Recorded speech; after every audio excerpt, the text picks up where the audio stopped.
En estos días hemos visto un presidente Trump que, a pesar del receso por el Día de Acción de Gracias, ha estado muy activo hablando de qué pasa con Ucrania, qué pasa en el Caribe, y también ha estado muy presente viendo a ver cómo evoluciona ese cese al fuego en Gaza. Un presidente muy activo, pero que nos pone siempre a preguntar qué está pensando y, sobre todo, cuál es su estrategia frente a los problemas del mundo.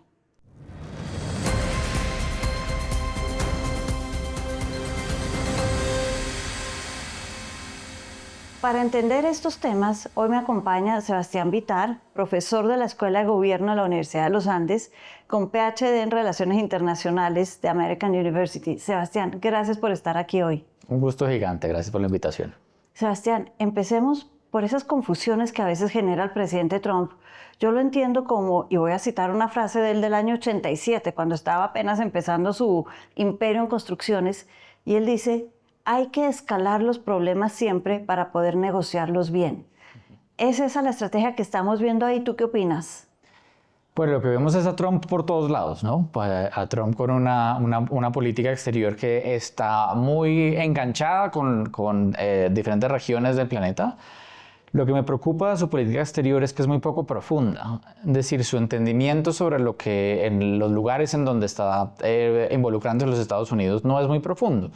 Él considera que si él logra establecer alguna forma de negociación, alguna forma de acuerdo entre las partes, ya se solucionó el problema. Y esta mentalidad más, tal vez empresarial, más de la vida de él de siempre, de cómo llegar a acuerdos. Y a veces esos acuerdos son a la fuerza, son obligados, pero sin necesariamente solucionar los problemas, ni siquiera entender los problemas en la profundidad que pueden tener y que pueden llevar a que esos acuerdos no funcionen. Entonces yo lo veo en muchos lugares tratando de lograr acuerdos. ¿Cómo hacemos para que Hamas y el gobierno de Israel firmen un acuerdo? ¿Cómo hacemos para que ahora que ha hablado de Pakistán, ha hablado de cuánto lugar se le ocurre, ¿cómo hacemos para que haya un acuerdo y él pueda decir yo solucioné el problema? Y en eso pues ha tenido algunos logros, hay que reconocerlo. En muchos otros no, pero el asunto de fondo muchas veces no se resuelve solamente con un acuerdo así. Ahí me surgen dos dudas. Y es que eso que acabas de decir me hace pensar que parte de su estrategia entonces es: soluciono el problema a corto plazo, pero dejo todos los temas espinosos para que o se resuelvan solos o se negocien a un mediano y largo plazo, y eso en el mundo internacional, a diferencia del mundo empresarial, puede salirle mal, puede devolverse y el conflicto puede agravarse aún más antes de mejorarse. Lo segundo es, para pensar en esos temas, estamos frente a una estrategia que hablábamos antes de: si no hay un costo alto, ¿no se justifica la ganancia o la victoria? Bueno, primero, cuando uno ve solamente el acuerdo como el objetivo, por supuesto que tiene mucho riesgo de que ese acuerdo no funcione, porque no está yendo a las causas del problema. Y muchos de los problemas en donde él está tratando de tener protagonismo tienen décadas o cientos de años, en algunos casos miles de años, como en el Medio Oriente. Y tratar de solucionarlo solamente con sentar dos partes y lograr un acuerdo, pues puede ser muy problemático. Por ejemplo, si vemos el caso de Ucrania, él está buscando que haya un papel en donde tanto Ucrania como Rusia lo firmen y se acabó el problema. Pero por supuesto eso trae un montón de dificultades. Él quiere presionar a Zelensky para que firme, pero inmediatamente él lo hace y para él ya está listo el acuerdo, y si Zelensky no lo firma es porque es muy bobo. Pero cuando trata de que lo firme, entonces no solamente aparece Zelensky, sino que aparecen todos los líderes europeos diciéndole cómo así que vamos a firmar esta cosa que es básicamente capitular frente a los rusos. Tenemos una historia muy larga de tratar de proteger a Europa, por lo menos Europa occidental, de Rusia, y no lo vamos a firmar sencillamente en un papel y se acabó el problema. Frente a lo segundo que preguntabas, claro, él tiene esta forma de: si no hacen lo que yo quiero, entonces yo voy a subir la presión. Entonces voy a mandar toda esta tropa de bombarderos y buques de ataque al Caribe, o voy a poner mucha presión sobre Zelensky para que tenga que decidir ya si acepta o no acepta el trato. Y eso en algunos casos puede funcionar. Pero como vimos en el conflicto de Israel y Hamás, ese acuerdo que se firmó no necesariamente llevó a que acabaran las hostilidades y ni siquiera lleva a una seguridad completa para Israel, mucho menos para el final del sufrimiento de las personas en Gaza. Entonces ese tratar las relaciones internacionales como si fueran una venta, como si yo llego a donde tú estás y trato de venderte algo y en el momento en que te lo vendo ya gané, eso no soluciona los problemas de fondo y pues lo que vemos es mucha acción, muchas noticias, pero muy poca solución de fondo. Y si sigo con tu analogía de la venta, para mí verla es a veces bastante confuso, porque yo le ofrezco a Zelensky, bueno, firme el papel, como dices tú, aquí está el papelito, firme y ya esto se solucionó. Y si eso funciona, entonces perfecto, yo en un momento hasta le digo, le voy a dar los misiles Tomahawk. Ah, no, y al día siguiente sale y dice, no, yo ya hablé con Putin, firme y no le voy a dar nada, le voy a quitar tierra. Y cambia de opinión, hay un vaivén, dice voy a castigar a Putin porque no quiere firmar cuando yo digo, entonces lo voy a invitar a Alaska para regañarlo como niño chiquito y salen cogidos de la mano como si fueran los mejores amigos. Esas estrategias que yo considero son estrategias de Trump pueden resultar confusas para mucha gente, pero sobre todo, tú hablaste de seguridad, confusas para los aliados tradicionales, que ya en este momento no saben si son aliados o un simple instrumento más que Trump utiliza para negociar con otras personas. Entonces, ¿en qué queda esa seguridad, esas amistades, esos aliados? Pues hay que reconocer que la gran mayoría de los líderes mundiales, incluyendo casi todos los europeos y Putin también, tienen toda la vida de estar siendo estadistas. Algunos estadistas terribles, criminales como Putin, otros estadistas que han reconstruido Alemania o han reconstruido a Europa.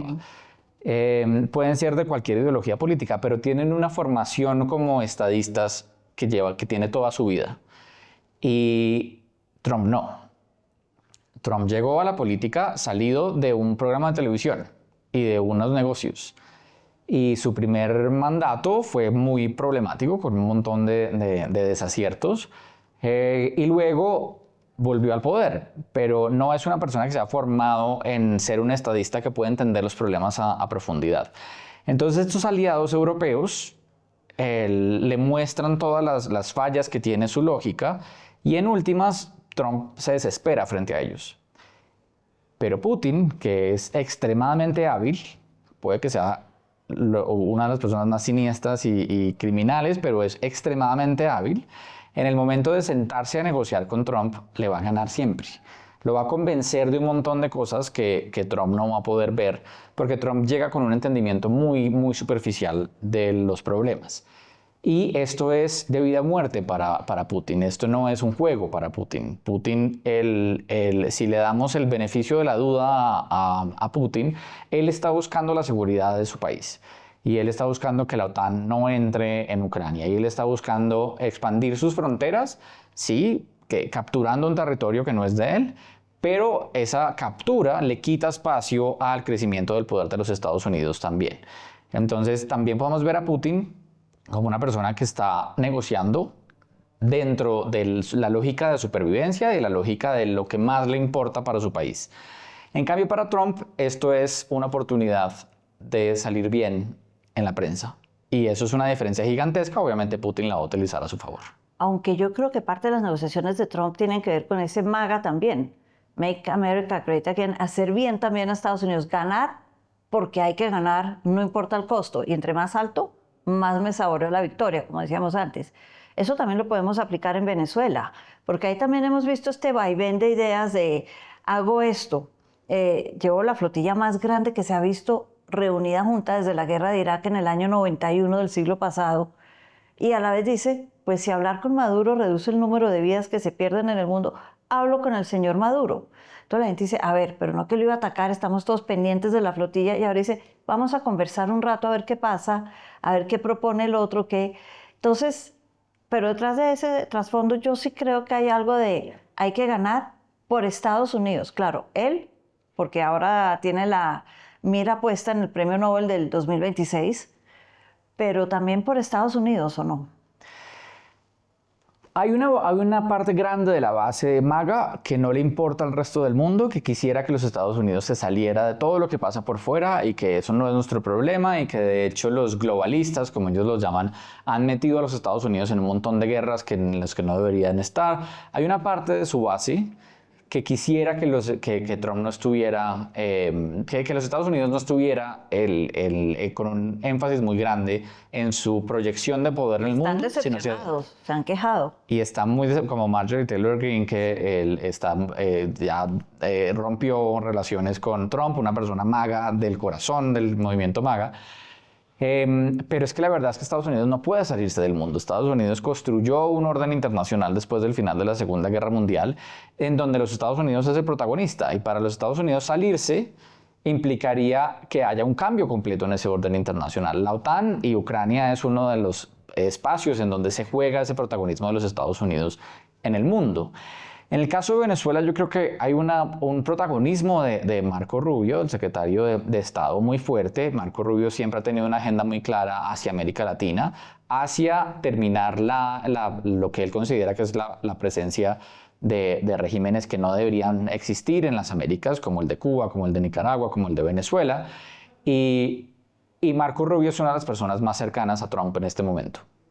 Y esa presencia en el Caribe seguramente se explica mucho más por esta agenda que tiene Marco Rubio, más que por el movimiento MAGA o lo que la base de Trump le importa.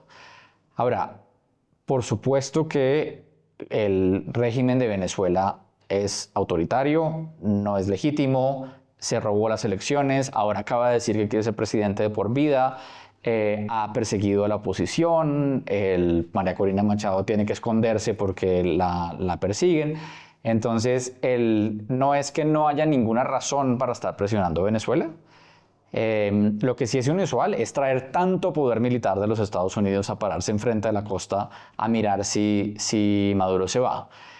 Y en esto de escuchar a Maduro, yo creo que el mejor resultado para los Estados Unidos es que Maduro se monte en un avión y se vaya.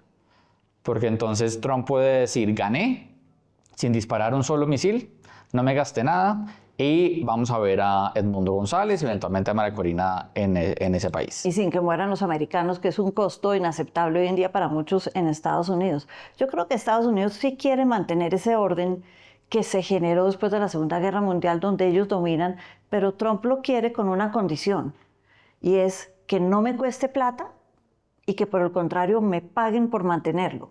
Es como la visión que él tiene. Y ahí entra otro tema fascinante ya para terminar, y es que si hablamos de Ucrania y hablamos de Venezuela, en uno tenemos petróleo y en el otro todos estos minerales críticos como el litio, elementos indispensables para la Fuerza Aérea, la seguridad y la inteligencia artificial hoy.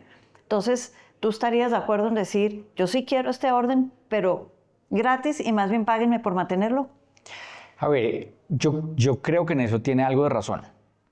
Yo creo que los Estados Unidos ha mantenido este orden internacional con un liderazgo y con unos costos muy grandes para los Estados Unidos. Y eso es percibido por los estadounidenses como un gasto innecesario. Entonces, él tiene razón en que el gran peso de mantener este orden sí lo han mantenido los Estados Unidos. Y tal vez administraciones anteriores han permitido que los europeos se desarrollen y gasten en otras cosas y no necesariamente en seguridad al mismo nivel que los Estados Unidos quiere. Sin embargo, lo que no reconoce Trump es lo crítico que es para la seguridad de los Estados Unidos que ese orden se mantenga. Es decir, no es una negociación de, pues si no les gusta entonces nos vamos. Porque la seguridad europea es para los europeos, pero también para los Estados Unidos. Tener a un país como Rusia o eventualmente China o otra potencia mundial, o Irán, capturando todos los recursos, la posición estratégica, la industria europea, puede que Trump diga que es que tenemos un océano muy grande que nos separa de Europa, entonces no nos importa si Europa pierde, como una estrategia de negociación para hacer que los europeos gasten más, pero claro que les importa. Los Estados Unidos se metió en la Primera Guerra Mundial y en la Segunda para evitar que después el que ganara allá les hiciera daño. Y eso sigue siendo válido hoy en día. Entonces creo que está bien exigirle a los que se benefician de este orden que contribuyan, pero sin desconocer que el que más se beneficia de este orden es Estados Unidos. Y es un orden que por lo menos por un tiempo, yo creo, se mantendrá. Sebastián, muchas gracias por acompañarnos hoy y ayudarnos a entender este mundo. A ti.